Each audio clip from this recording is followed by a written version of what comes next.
After the wedding, things felt steady. Not perfect, not bad, just steady.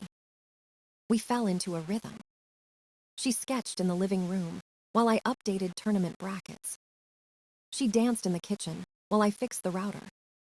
It was domestic in a chaotic kind of way. Then something changed. It wasn't loud or dramatic. Just small shifts, one after another. Lena stopped asking about my day. She stopped waiting up for me after late nights at the lounge. Her phone started living face down. Notifications off. Always on silent. She blamed stress from her projects. Said her professors were unbearable. Said she needed more alone time to recharge her creative soul. I gave her space.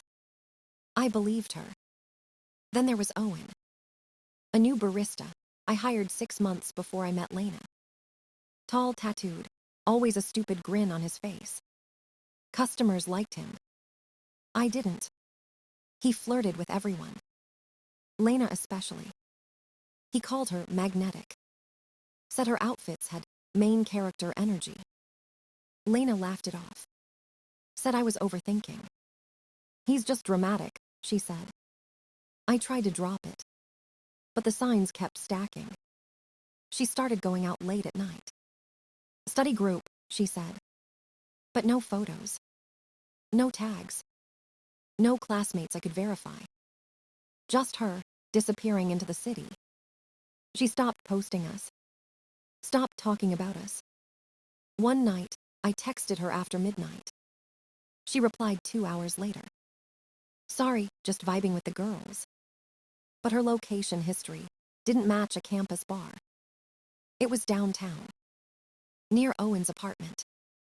I still said nothing. Because I trusted her. Or maybe I trusted the version of her I fell for. But every instinct told me something was wrong. Something was slipping. And she wasn't trying to stop it.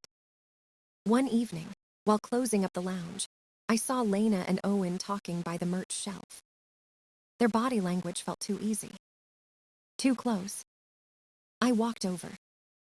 Owen smirked. Lena acted normal. But her smile didn't reach her eyes. They stopped talking when I arrived. Silence said more than words. I didn't accuse them. Didn't cause a scene. Just watched. Observed. And somewhere inside, a switch flipped. Not anger. Not fear. Just a quiet realization. That I might be standing next to a stranger. That the girl who once danced barefoot in my kitchen was slowly fatting. And I was watching it happen in real time. I had a business trip coming up. 2 weeks out of town to discuss a sponsorship deal.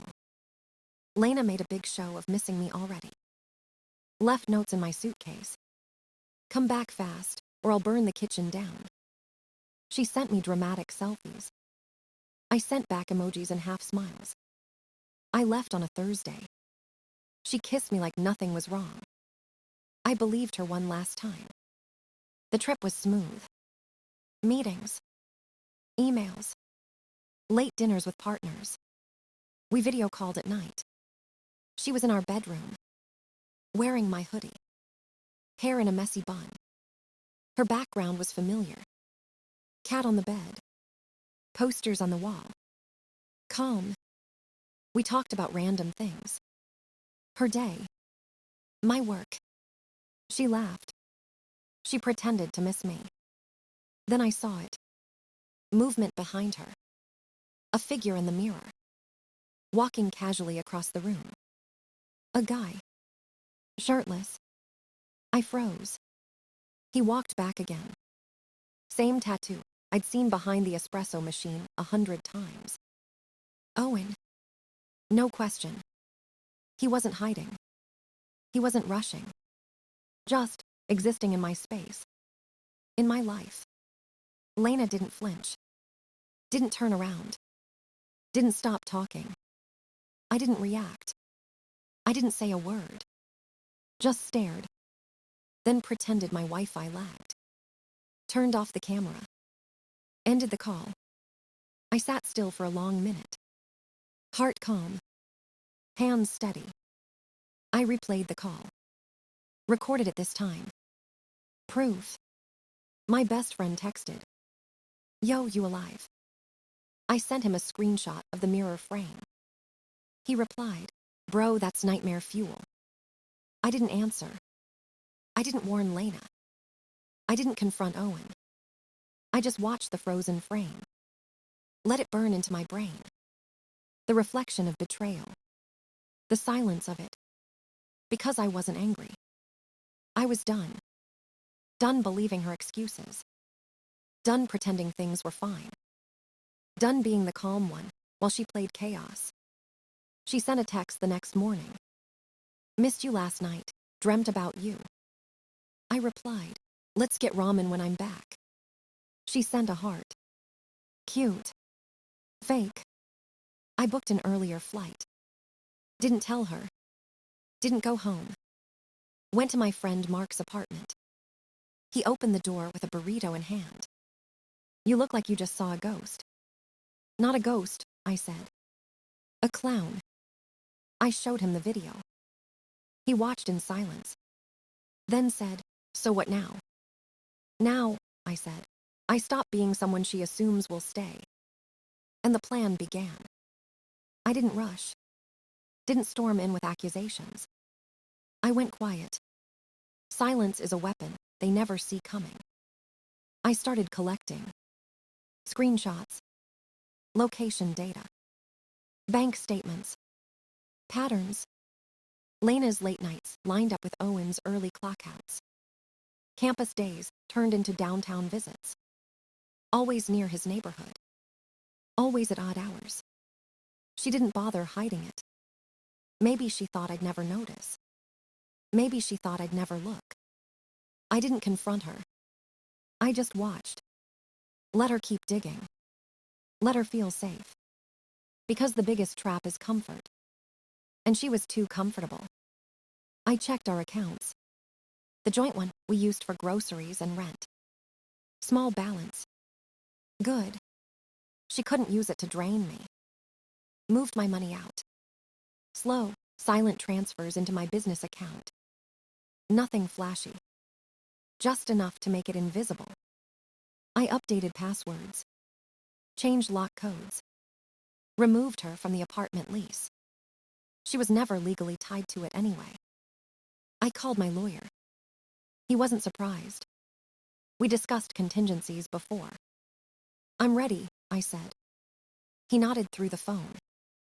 You've already done most of the work. I backed up everything important.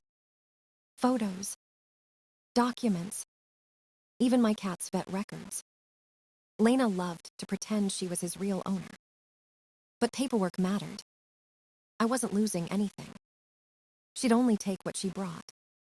Which wasn't much. Some sweaters. A curling iron. And a collection of expensive skincare she swore was therapeutic.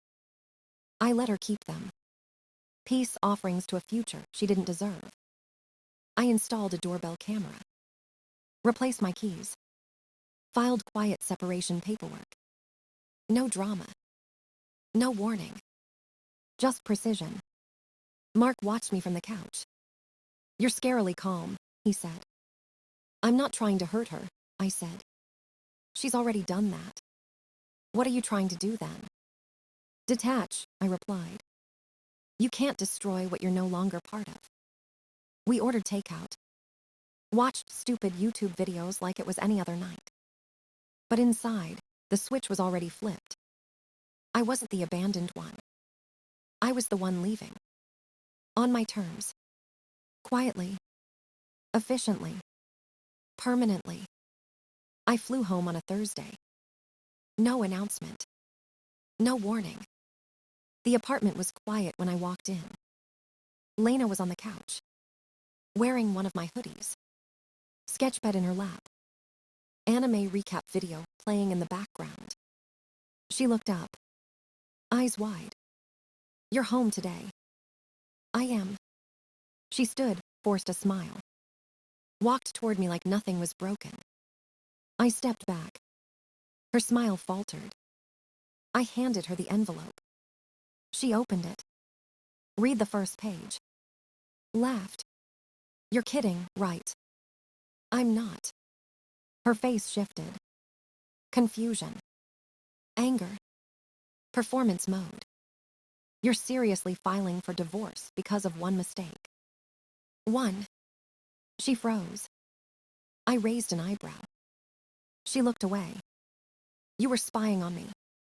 You left the mirror uncovered. Silence. Her jaw clenched. Then came the monologue. I've been lonely. You've been distant. You care more about work than me. I let her speak. Every word was noise. She wanted a fight. I gave her quiet. She hated it. You don't even care, she snapped. Not anymore. She scoffed. Wow, cold, soulless, typical Ethan. I didn't respond. She started packing, throwing blame and excuses like confetti. You'll regret this, she said. You'll be alone forever, with your spreadsheets. I picked up my charger, packed a small bag.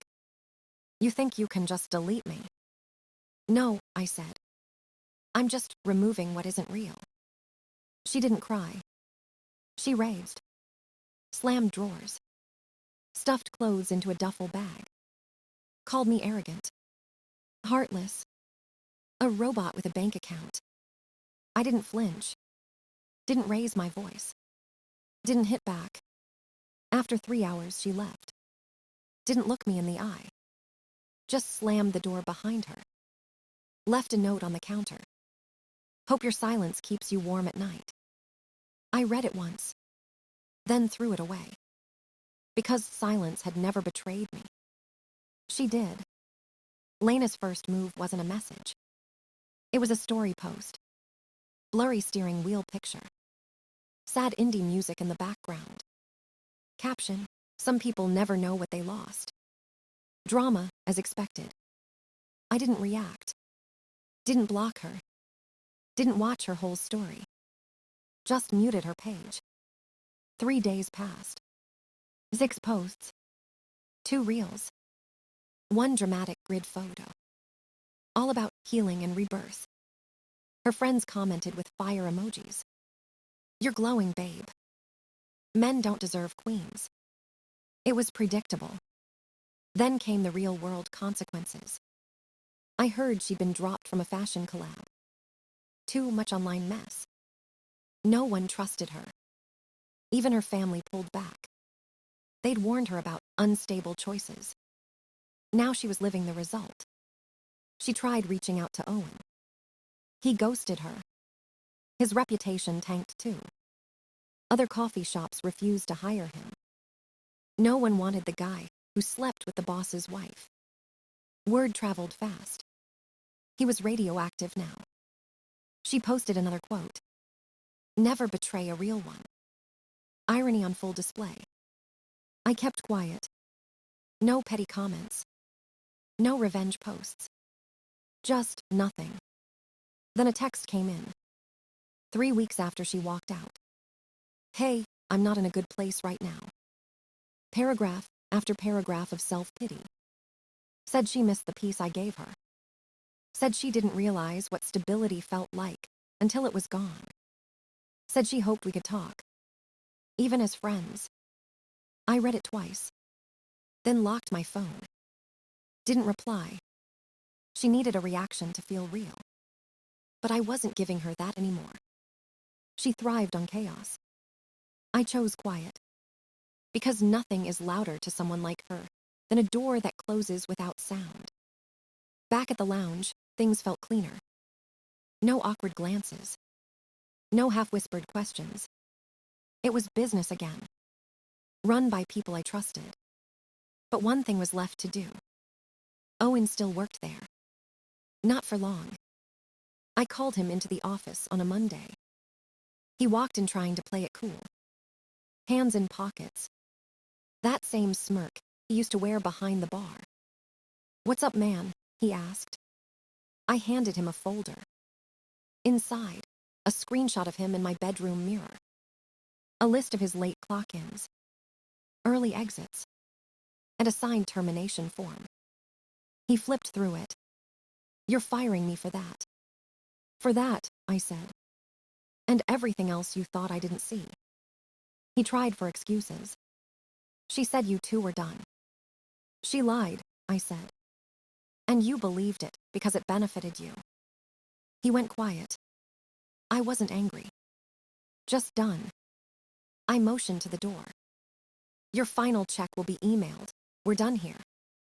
He left slower than necessary. Like he wanted me to say something more. I didn't. Mark walked in afterward with 2 coffees. Was that the human meme template? Yeah, I said. He's gone. We clinked paper cups. No celebration. Just quiet relief. Later that week, Lena texted again. Shorter this time.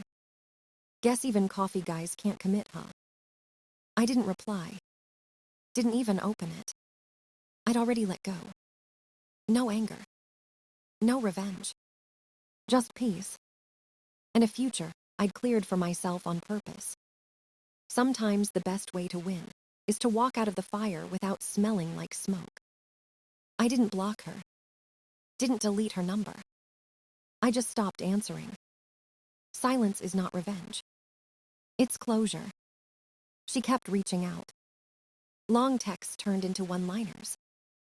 One-liners turned into nothing. Eventually, the notifications stopped. The world moved on. So did I. No dramatic break. No screaming match. Just a quiet exit. I rebuilt my life. Kept my space clean. Surrounded myself with people who never needed lies to feel alive. Lena became a story I once lived. A chapter. Not a scar. People like her crave chaos. They need noise to stay relevant. I learned to value silence more than explanations. It never lied to me.